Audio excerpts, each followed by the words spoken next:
जैसा कि आप देख पा रहे होंगे, इस वीडियो के अंतर्गत हम देख रहे हैं जो साइंस से संबंधित क्वेश्चन है जो आपकी स्क्रीन पे दिखाई दे रहे होंगे।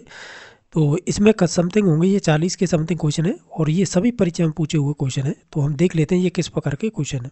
इसमें पहला क्वेश्चन है लाइसोसोम है, तो इसमें से बताना है हमें लाइसोसोम क्या है। तो वो एक पाचन केंद्र होता है। पाचन केंद्र मीन्स ये होता है, जब भी आपने देखा होगा चोट वगैरह लग जाए आपके शरीर के अंदर, तो वहाँ पे जाके वो 2-3 दिन में समाप्त हो जाती है। तो ये लाइसोसोम जाके वहाँ पे फट जाता है, यानी इसे बोलते हैं आत्मघाती की थैली। आत्मघाती थैली बोलते हैं इसे, लाइसोसोम को, इसलिए ये कहते हैं। और साथ ही साथ ये ध्यान रखना है इसमें कौन सा अम्ल पाया जाता है। तो वो पाया जाता है आपका हाइड्रोलाइटिक लाइटिक अम्ल पाया जाता है। उसकी वजह से ये उन चीज़ों को जो कह सकते हैं शरीर के अंदर जो चट्टा वगैरह बन जाते हैं चोट लगने पर, उसे समाप्त कर देता है। तो इस वजह से इसे पाचन केंद्र कहते हैं। तो ऑप्शन नंबर 1 सही हो जाएगा। क्वेश्चन नंबर सेकंड है कि गुणसूत्रों की संख्या सबसे कम किस में पाई जाती है, जैसे कि जीवाणु, विषाणु, शैवाल, कवक। तो सबसे कम पाई जाती है आपके जीवाणु। तो ऑप्शन नंबर इसका कह सकते हैं पहला सही हो जाएगा। बाकी नेक्स्ट क्वेश्चन नंबर देख लेते हैं। क्वेश्चन नंबर 3 है कि किस कोशिका को अचल संपत्ति कहा जाता है या अचल संपत्ति के रूप में जाना जाता है। तो वो माना जाता है न्यूक्लिक एसिड को। तो ऑप्शन नंबर इसका 4 सही हो जाएगा। इसका नेक्स्ट क्वेश्चन नंबर देख लेते हैं जो है 4 नंबर। इसमें पूछ रहा है कि असूत्री विभाजन किस में पाया जाता है। असूत्री विभाजन जीवाणु में। तो ऑप्शन नंबर 1 सही हो जाएगा। क्वेश्चन नंबर नेक्स्ट है समसूत्री विभाजन कितने चरणों में पूरा होता है। तो समसूत्री विभाजन का मतलब होता है जैसे पेरेंट्स के लक्षण होंगे वो बच्चे में आ जाना, ठीक है। और ये असूत्री विभाजन होता है, ये पाया जाता है जीवाणु और पेड़ पौधों के अंतर्गत, जो अपने जैसे समान पेड़ उत्पन्न कर लेते हैं। तो वो तो होता है समसूत्री।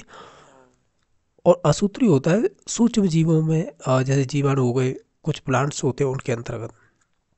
तो ये कितने चरणों में होता है। तो ये होता है आपका 5 चरणों में। तो ऑप्शन नंबर 1 सही हो जाएगा। ये कह रहा है मानव में गुणसूत्रों की संख्या कितनी होती है। अगर जोड़ी में पूछा जाए तो 23 होती है, लेकिन हमें यहाँ पर 40 दे रखी। तो ऑप्शन नंबर सी सही हो जाएगा। ये पूछ रहा है कोश का वो आणविक जीव विज्ञान केंद्र कहाँ पर है। तो ये आपका संबंधित हो जाएगा हैदराबाद में। तो ऑप्शन नंबर 4 सही है। प्रोटीन का संश्लेषण कहाँ पे होता है। तो आप भी जानते होंगे प्रोटीन का संश्लेषण होता है वो आपके राइबोसोम में होता है। तो ऑप्शन नंबर बी सही हो जाएगा। इसे फैक्ट्री भी बोलते हैं, ठीक है। तो नेक्स्ट देख लेते हैं। आनुवांशिक उत्परिवर्तन होता है, तो हम कहेंगे वो आपके डीएनए के द्वारा होता है। जो भी, एक सेकंड, आनुवांशिक उत्परिवर्तन होता है, उत्परिवर्तन की बात होगी ना। वो देखो, हम बात कर रहे हैं, जब हम ये कह रहे हैं कि उसमें जो आनुवंशिक उत्परिवर्तन की बात हो रही है, तो उसके अंतर्गत क्रोमोसोम के अंदर ही पाए जाते हैं आपके डीएनए और आपके आरएनए, ठीक है। तो हम कहेंगे, तो मूलतः हम डीएनए को ही देखते हैं कि जो क्रोमोसोम होते हैं हमारे गुणसूत्र, उन पर ही पाए जाते हैं, डीएनए के छोटे छोटे बिंदु के रूप में पाए जाते हैं। और इसकी भी सूक्ष्मतम इकाई मानी जाती है, वो जीन मानी जाती है, ठीक है। क्रोमोसोम क्रोमोसोम के ऊपर डीएनए डीएनए की सूक्ष्मतम इकाई जीन हो जाती है, ठीक है। तो ऑप्शन नंबर सी सही हो जाएगा। ये कह रहा है आनुवंशिकता शब्द का सर्वप्रथम प्रयोग किसने किया था। तो वो आपके, किसने किया था, वो आपके डब्ल्यू वाटसन बोले या वेटसन बोले। तो ऑप्शन नंबर सी सही हो जाएगा। और अगर आनुवंशिकता का जनक किसे कहा जाता है, तब इसका राइट आंसर होगा मेंडल। ये ध्यान रखना है, ठीक है। नेक्स्ट है कि सबसे बड़ा कोशिकांग कौन सा होता है। यानी कोशिकांग जो सिंपल होती है उसके अंदर बहुत सारे कोशिकांग पाए जाते हैं, तो उसमें से सबसे बड़ा बताना है। तो सबसे बड़ा हो जाएगा आपका प्लास्टिड, ठीक है। ऑप्शन नंबर सी सही हो जाएगा, जो प्लांट में पाया जाता है। क्वेश्चन नंबर नेक्स्ट है गोल्जी काय का प्रमुख कार्य क्या होता है। तो हम जानते हैं गोल्जी काय का सबसे प्रमुख कार्य होता है, वो होता है श्रवण का। श्रवण मीन से सिक्रेशन का संबंधित होता है। तो ऑप्शन नंबर डी सही हो जाएगा। क्वेश्चन नंबर 13 है, इसमें पूछा है कि न्यूक्लियस की खोज किसने की थी। तो हम जानते हैं, क्या जानते हैं कि न्यूक्लियस की खोज है वो ब्राउन ने की थी। तो ऑप्शन नंबर 4 सही हो जाएगा। अभी हमने जो शुरुआत में क्वेश्चन किया था लाइसोसोम वाला, वो यही क्वेश्चन था, कोशिका की आत्मघाती थैली किसे कहते हैं। तो वो आपके लाइसोसोम को कहेंगे। ऑप्शन नंबर इसका 4 सही है, सॉरी ऑप्शन नंबर 1 सही हो जाएगा। नेक्स्ट क्वेश्चन नंबर देख लेते हैं। क्वेश्चन नंबर नेक्स्ट है जो पूछा गया है कि पत्तियों का हरा रंग प्रदान करता है, कौन करता है? तो वो क्लोरोप्लास्ट करता है। कौन करता है? वो करेगा आपका क्लोरोप्लास्ट। ठीक है, तो ऑप्शन नंबर बी सही हो जाएगा। क्वेश्चन नंबर 16 है फूलों और बीजों में विभिन्न प्रकार के आकर्षक रंग प्रदान करता है, तो कौन करता है? तो अगर हम रंगों की बात करें तो वो पाया जाता है आपका क्रोमोप्लास्ट। इसमें पाए जाते हैं वर्णक जो पिगमेंट होते हैं, उनके द्वारा ही रंग प्रदान किया जाता है, तो ऑप्शन नंबर बी सही हो जाएगा। क्वेश्चन नंबर नेक्स्ट 17वां है कि आरएनए का प्राथमिक कार्य क्या होता है?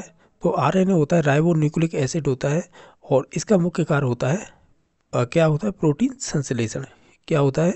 प्रोटीन संश्लेषण। तो ऑप्शन नंबर इसका बी सही हो जाएगा। नेक्स्ट क्वेश्चन नंबर है टमाटर का लाल रंग किसके कारण होता है? तो वो होता है आपको लाइकोपिन वर्णक की वजह से होता है, तो ऑप्शन नंबर सी सही हो जाएगा। क्वेश्चन नंबर नेक्स्ट है आनुवांशिकता का पिता जनक या किसे कहते हैं? तो वो आपके मेंडल को कहेंगे। और ध्यान रखना है आनुवांशिकता शब्द किसने दिया था? वो आपके वॉटसन ने दिया था, या वेटसन बोल देते हैं, तो ऑप्शन नंबर इसका तो राइट आंसर 1 नंबर हो जाएगा। ये कह रहा है नेक्स्ट अर्धसूत्री विभाजन पाया जाता है किसमें? अगर हम अर्धसूत्री विभाजन की बात करें तो अर्धसूत्री विभाजन पाया जाएगा आपका, देखो इनमें ऑप्शनों को देखें तो हम कहेंगे तरुण पुष्प कलिका में पाया जाएगा। ठीक है, तो ऑप्शन नंबर डी सही हो जाएगा इसका। क्वेश्चन नंबर नेक्स्ट है कि समसूत्री विभाजन होता है तो वो किन में होता है? तो हम कहेंगे जो कायिक कोशिकाएं होती है ना उनमें होता है। ठीक है, तो ऑप्शन नंबर ए सही हो जाएगा। अब ये कह रहा है कि पुरुषों में कह सकते हैं जीन संगठन क्या होता है, यानी आप कह सकते हैं जो फीमेल होगी उसमें तो डबल एक्स होता है, और मेल होता है तो उसमें आपकी एक्स वाई होता है। नेक्स्ट देख लेते हैं, तो इसका ऑप्शन नंबर बी सही हो जाएगा। ये कह रहा है विकास का सिद्धांत किसने दिया था? तो आप जानते होंगे विकास का सिद्धांत है, ये 12th क्लास में लगता है, चार्ल्स डार्विन ने दिया था। क्वेश्चन नंबर नेक्स्ट है जीवों के प्राकृतिक चयन का सिद्धांत है, जिसे हम इंग्लिश में नेचुरल सिलेक्शन थ्योरी बोलते हैं, तो ये किससे संबंधित है? तो ये भी आपकी डार्विन से ही संबंधित है, यानी चार्ल्स डार्विन से। क्वेश्चन नंबर नेक्स्ट है कि मनुष्य में किस प्रकार के गुणसूत्रों से लिंग निर्धारण होता है? तो वो एक्स वाई से होगा, तो ऑप्शन नंबर ये सही हो जाएगा। ये कह रहा है उत्परिवर्तन का सिद्धांत किसने दिया गया था? तो ये उत्परिवर्तन का सिद्धांत है कक्षा 8 में दे रखा है, हिंगोडी ब्रिज ने दिया था, तो ऑप्शन नंबर सी सही हो जाएगा।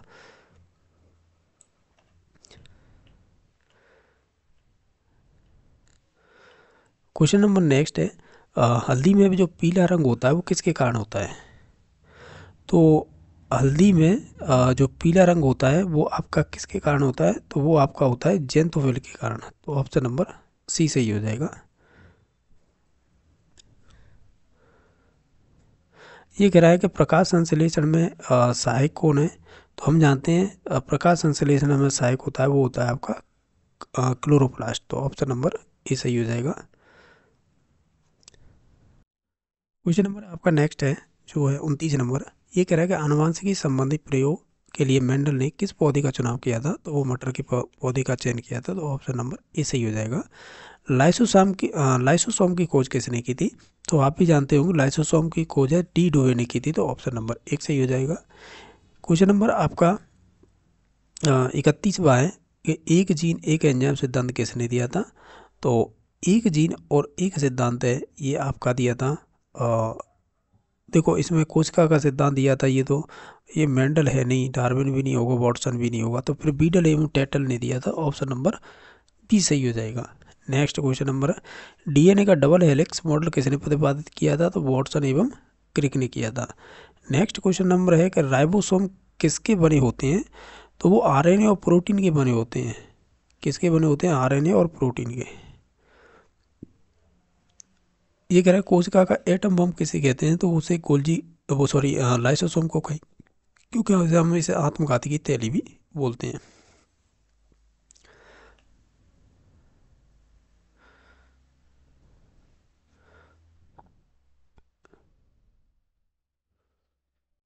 क्वेश्चन नंबर आपका नेक्स्ट 35वां है कि जीन बने होते हैं किसके बने होते हैं?